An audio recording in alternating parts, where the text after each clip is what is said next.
ओम शांति। 23 मार्च 2022 की साकार मुरली है। मीठे बच्चे, कोई भी कर्म विकर्म न बने, इसकी पूरी संभाल करनी है। कदम कदम पर बाप की श्रीमत लेकर कर्म में आना है। आज का प्रश्न है, विकर्मों से कौन बच सकते हैं? बाप की सहायता किन्हें मिलती है? उत्तर है, जो बाप से सदा सच्चे रहते, प्रतिज्ञा कर विकारों का दान देकर वापस लेने का संकल्प नहीं करते, वह विकर्मों से बच जाते हैं। बाप की सहायता उन्हें मिलती जो कर्म विकर्म बनने से पहले राय लेते हैं, साकार को अपना सच्चा समाचार बताते हैं। बाबा कहते, बच्चे, सर्जन के आगे कभी अपनी बीमारी छिपाना नहीं। पापों को छिपाएंगे तो वृद्धि होती रहेगी, पद भी भ्रष्ट हो जाएगा, सजाएं भी खानी पड़ेगी।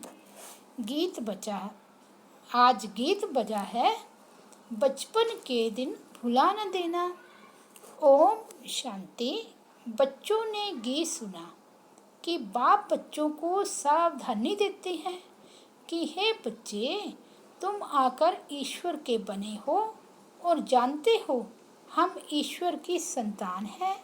सारी दुनिया मानती है कि वह गॉड फादर है। फादर माना, हम उनकी संतान ठहरे।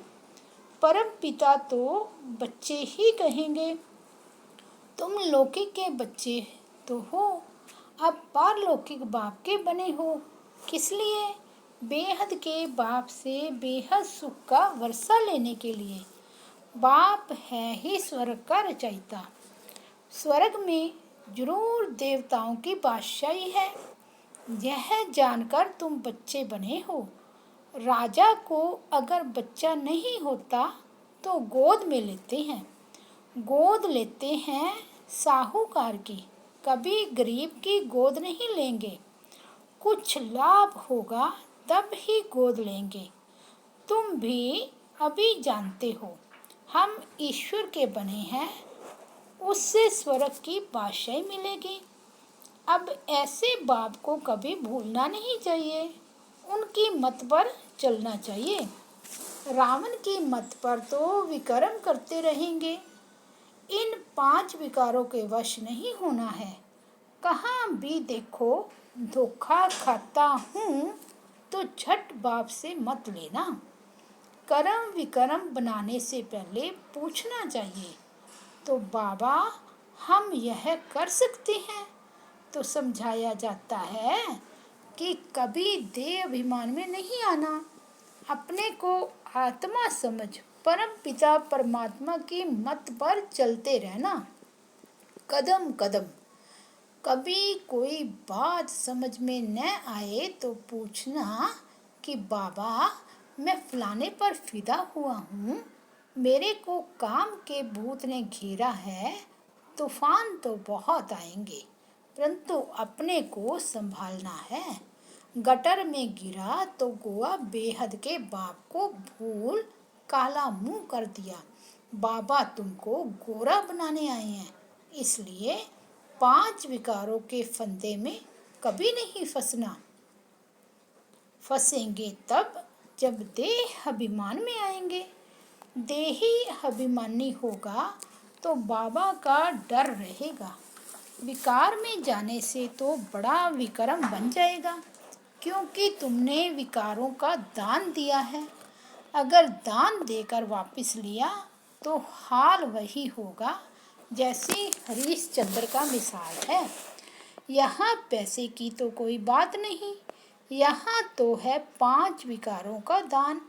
तुम्हारे पास जो कांटे हैं वह दान में दे दो, फिर कभी काम में नहीं लाना।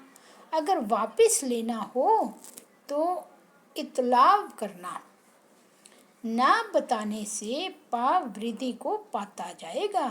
फिर विकार में जाते रहेंगे। बतलाने से सहायता मिलेगी। हम शिव बाबा के बच्चे हैं, बाबा से प्रतिज्ञा की है, कभी हार नहीं खाएंगे। यह है 5 विकारों रूपी दुश्मन को जीतने की बॉक्सिंग, उसमें कभी हराएंगे नहीं। अगर गिरा तो शिव बाबा तो छट जान जाएगा। फिर हुक्म मिला हुआ है सकार को लिखना, नहीं लिखेंगे तो विक्रम बढ़ता जाएगा और 100 गुना सजा खानी पड़ेगी। बाबा को बताने से आधा कट हो जाएगा। ऐसे बहुत बच्चे हैं जो लज्जा के मारे समाचार देते नहीं हैं। जैसे कोई गंदी बीमारी होती है तो सर्जन को बताने में दिल खाती है, तो सर्जन क्या कहेंगे? फिर नतीजा क्या निकलता है? बीमारी बढ़ती जाती है। बाप समझाते हैं, बच्चे कोई भी पाप हो तो छिपाना नहीं, नहीं तो बिल्कुल पद भ्रष्ट हो जाएगा और कल्प कल्पांतर ऐसा ही पद भ्रष्ट मिलेगा। फिर ज्ञान तो ले नहीं सकेंगे। पूछते हैं बाबा, उनकी गति क्या होगी? वह बहुत सजा खाएंगे। क़यामत के समय सजाओं का हिसाब किताब चुकतू होता है ना। जैसे काशी कलवट खाते हैं, सच सच शिव पर बलि तुम अब जड़ते हो, शिव का बनते हो वर्षा लेने के लिए। बाकी वह जो काशी कलवट खाते हैं वह तो घात करना है, परंतु नोधा भक्ति से बलि चढ़ते हैं तो जो पाप किए हुए हैं उनकी सजा उस समय भोग कर पाप खत्म होते हैं। फिर पाप करने से तो छूट ना सके। योग अग्नि से ही पाप भस्म हो सकते हैं। माया के राज्य में कर्म विकर्म ही बनते हैं। सतयुग में विकर्म नहीं बनता, क्योंकि माया का राज्य ही नहीं। अब सारी दुनिया भ्रष्टाचारी है। पहला नंबर भ्रष्टाचार है विकार में जाना। जो पैदा ही भ्रष्टाचार से होते हैं वह पाप ही करते हैं। है ही रावण राज्य। रावण को जलाते हैं। रावण क्या चीज है बिल्कुल ही नहीं जानते। रावण कहा ही जाता है 5 विकारों को। स्वर्ग में यह विकार होते नहीं, इसलिए उनको वॉइसलेस वर्ल्ड कहा जाता है। वहाँ दूसरा कोई राज्य अथवा खंड होता ही नहीं। इस्लामी बोधी आदि सब पीछे आए हैं। वह भी पहले सतो प्रधान होते हैं, फिर रजो तमो में आते हैं। सतयुग त्रेता में संपूर्ण निर्विकारी थे, अब धीरे धीरे संपूर्ण विकारी बनते आए हैं। पूरा विकारी बनने में भी समय लगता है। सतयुग में 16 कला, फिर 14 कला, फिर कला उतरते जाते हैं, क्योंकि है ही उतरती कला। अब तुम्हारी है चढ़ती कला। चढ़ती कला राम बनाते हैं, उतरती कला रावण बनाते हैं। जैसे चंद्रमा की धीरे धीरे कला कम होती जाती है, दुनिया में भी ऐसे है। अभी तो 9 कला, ऐसे समय पर बाप आकर फिर 16 कला बनाते हैं। यह खेल सारा भारत के ऊपर ही बना हुआ है। वर्ण भी भारत पर ही है, नहीं तो 84 जन्मों का हिसाब कहाँ। बाप समझाते हैं, यह है ही आयरन एज्ड दुनिया। कलयुग का अंत है, फिर सतयुग का आदि होगा। जो देवी देवता धर्म वाले धर्म भ्रष्ट कर्म भ्रष्ट हो गए हैं वे फिर आएंगे। तुम आए हो ना। देखो झाड़ के अंत में ब्रह्मा खड़ा है, वह है तमो प्रधान और नीचे तपस्या कर रही हैं सतो प्रधान बनने के लिए। तो जैसे ब्रह्मा तपस्या कर रहे हैं वैसे ब्रह्मा कुमार कुमारियाँ। अब जो यह ब्रह्मा सतो प्रधान बन रहे हैं उनमें परमात्मा आकर अपना परिचय देते हैं। इनको बताते हैं तो बच्चों को भी बताते हैं। बाबा और तुम बच्चे जो कलम वृक्ष के नीचे तपस्या कर रहे हो देवता बनने के लिए, यह मंदिर हूबहू तुम्हारा जड़ यादगार है। अब ऐसा कोई बुद्धिमान बच्चा हो तो इस मंदिर की पूरी हिस्ट्री ज्योग्राफी बताए। यह ऊंच से ऊंच मंदिर है, इसमें मम्मा भी है, बाबा भी है, बच्चे भी तपस्या कर रहे हैं।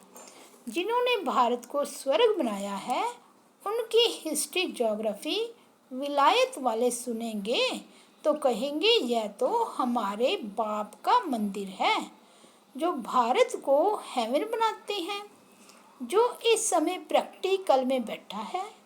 यह तो कोई जानते नहीं, यह सब चित्र अंधश्रद्धा के बने हुए हैं। इनको भूत पूजा कहा जाता है, गुड़ियों की पूजा। गुरु नानक की आत्मा जिसने सिख धर्म स्थापन किया वह नई आत्मा थी, निर्विकारी थी। वह कहाँ आई? जरूर किसी शरीर में प्रवेश किया होगा। तो पवित्र आत्मा कभी दुख नहीं भोग सकती। पहले तो उनको सुख भोगना है, पीछे दुख। ऐसा कोई विक्रम ही नहीं किया तो दुख क्यों भोगे? हम भी पहले संपूर्ण रहते हैं, फिर धीरे धीरे कलाएं कम होती है। हर एक मनुष्य का ऐसे होता है। बुलाते हैं पतित पावन आओ तो जरूर आकर पावन दुनिया की स्थापना करेंगे और पतित दुनिया का विनाश करेंगे। ब्रह्मा द्वारा स्थापना और शंकर द्वारा विनाश कितना अच्छी रीति समझाते हैं। यह उनकी बुद्धि में बैठेगा जो देवी देवता धर्म का होगा। इसलिए बाबा कहते हैं भक्तों को यह ज्ञान दो। कोई को यह पता ही नहीं है कि हम पहले देवी देवता धर्म के थे, फिर असुर बने हैं। लक्ष्मी नारायण ने पूरे 84 जन्म लिए हैं। अभी तुम शूद्र से ब्राह्मण बने हो, जो बाद में आते हैं वह ब्राह्मण नहीं बनेंगे। यह बातें उनकी बुद्धि में बैठेगी जिनकी बुद्धि में कल्प पहले बैठी होगी, नहीं तो बाहर गया और खलास। इसमें मेहनत है और जगह तो सिर्फ कथाएं सुन फिर घर में जाकर विकारों में गिरते हैं। गुरु को पूरा फॉलो करते नहीं, फिर फॉलोअर्स कैसे कहलाएंगे? गुरु लोग भी उनको कुछ कहते नहीं। अगर कहें तो फिर एक भी फॉलोअर्स ना रहे, फिर खाएं कहाँ से? गृहस्थियों का ही तो खाते हैं, फिर विकारियों के पास जन्म लेना पड़ता है। देवताएं तो संन्यास करते नहीं, यह है प्रवृत्ति मार्ग का संन्यास, वह है निर्वृत्ति मार्ग का संन्यास। बाप आकर स्त्री पुरुष दोनों को समझाते हैं बच्चे संपूर्ण पवित्र बनेंगे तो संपूर्ण राज्य पद पाएंगे, कम पवित्र बनेंगे तो कम पद पाएंगे। फॉलो करना है माँ बाप को। बाप कहते हैं माँ बाप के मिसल मेहनत करो तो गति नशीन होंगे। मुख्य बात है पवित्रता की। अब देह अभिमान छोड़ दो, मैं आत्मा हूँ, बाबा लेने आया है। पवित्र बनने से ही पवित्र दुनिया के मालिक बनेंगे। कुंभ का मेला कहते हैं वह त्रिवेणी आदि का है, नदियों का मेला, उनको संगम कहते हैं। वास्तव में यह है अनेक नदियों और सागर का मेला। तुम सब ज्ञान नदियाँ हो, बाप ज्ञान सागर है।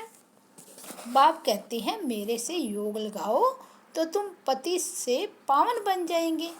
मरना तो है ही, बाप से वर्षा लेना है तो अभी ही भक्ति का फल भगवान से ले सकते हो, नहीं तो समझेंगे तुमने भक्ति की ही नहीं है। भक्ति करने वाले ही आकर राज्य भाग्य लेंगे। बाप कितना अच्छी रीति समझाते हैं और सभी की बुद्धि में तो शास्त्र ही होंगे। यहाँ ज्ञान सागर बाप समझाते हैं तो तुम श्रेष्ठ बन रहे हो। राजधानी स्थापन करने में कितनी मेहनत होती है। रुद्र ज्ञान यज्ञ में बहुत विघ्न पड़ते हैं। अच्छा, मीठे मीठे सिकिलते बच्चों प्रति माता पिता बाप दादा का याद प्यार और गुड मॉर्निंग। रूहानी बाप की रूहानी बच्चों को नमस्ते। हम रूहानी बच्चों की रूहानी बाप दादा को याद प्यार गुड मॉर्निंग और नमस्ते। धारणा के लिए मुख्य सार, देह अभिमान में आकर कभी भी विकारों के फंदे में नहीं फंसना है। कर्म विकर्म न बने इसलिए कर्म के पहले बाप से राय लेनी है। दूसरा, माँ बाप को फॉलो करना है। ऊंच पद के लिए संपूर्ण पावन जरूर बनना है। आज का वरदान है, न्यारेपन की अवस्था द्वारा पास विद ऑनर का सर्टिफिकेट प्राप्त करने वाले अशरीरी भव। पास विद ऑनर का सर्टिफिकेट प्राप्त करने के लिए मुख और मन दोनों की आवाज़ से परे शांत स्वरूप की स्थिति में स्थित होने का अभ्यास चाहिए। आत्मा शांति के सागर में समा जाए। यह स्वीट साइलेंस की अनुभूति बहुत प्रिय लगती है। तन और मन को आराम मिल जाता है। अंत में यह अशरीरी बनने का अभ्यास ही काम में आता है। शरीर का कोई भी खेल चल रहा है, अशरीरी बन आत्मा साक्षी हो अपने शरीर का पाठ देखे तो यही अवस्था अंत में विजयी बना देगी। स्लोगन है, सर्व गुणों व सर्व शक्तियों का अधिकार प्राप्त करने के लिए आज्ञाकारी बनो। मातेश्वरी जी के अनमोल महावाक्य, सृष्टि पर कभी प्रलय होती नहीं। सृष्टि पर प्रलय कभी होती नहीं। अब यह जो मनुष्य समझ बैठे हैं कि इसी सृष्टि पर कोई समय प्रलय अवश्य होती है, वो प्रलय तो ऐसे ही समझते हैं। अब प्रलय का मतलब है सृष्टि पर जलमयी हो जाना। नई सृष्टि की स्थापना होती है। जिस नई सृष्टि की शुरुआत दिखाते हैं, कैसे सृष्टि के आदि में श्री कृष्ण देवता पिप्पल के पत्ते पर अंगूठा चूसते सृष्टि पर पधारे हैं। फिर ऐसे ही सृष्टि की उत्पत्ति शुरू होती है। अब यह विवेक चलाने की बात है। जब हम कहते हैं प्रलय का अर्थ है जलमयी, तो इसका मतलब है कि एक भी सृष्टि पर ना रहे। मनुष्य ये नहीं जानते कि प्रलय का मतलब क्या है। प्रलय का यथार्थ मतलब है कि सृष्टि पर जो इतनी अपवित्रता होने कारण सृष्टि दुखी हो पड़ी है, उस अपवित्रता की प्रलय हो जाती है और सृष्टि पवित्र बन जाती है। गोवा तमोगुणी सृष्टि बदल सतोगुणी सृष्टि बन जाती है। तो इसका मतलब है सृष्टि पर प्रलय नहीं होती, मगर सृष्टि पर आश्रय अवगुणों की प्रलय होती है। बाकी कोई मनुष्यों की प्रलय नहीं होती। अगर सृष्टि प्रलय हो जाती तो फिर गीता में भगवान ने जो कहा है कि सृष्टि अनादि चली आती है, तो क्या यह भगवानोवाद झूठा समझे। बाकी इतना जरूर है कि पुरानी दुनिया अर्थात तमोगुणी सृष्टि का विनाश हो, फिर नई सतोगुणी दुनिया की स्थापना होती है। तो विनाश और स्थापना का कार्य दोनों इकट्ठा चलता आता है। ऐसे नहीं कहेंगे कि सृष्टि प्रलय हो जाती है। इस ही सृष्टि पर स्वर्ग और नरक की स्थापना होती है। बल्कि जब स्वर्ग है तो नरक नहीं, जब नरक है तो स्वर्ग नहीं। स्वर्ग कहते हैं जहाँ पवित्र देवी देवताओं का निवास स्थान है, और नरक कहते हैं मृत्यु लोक को, जहाँ अपवित्र मनुष्य आत्माओं का निवास स्थान है। मानो अपवित्रता ही की प्रलय हो जाती है। अच्छा, ओम शांति।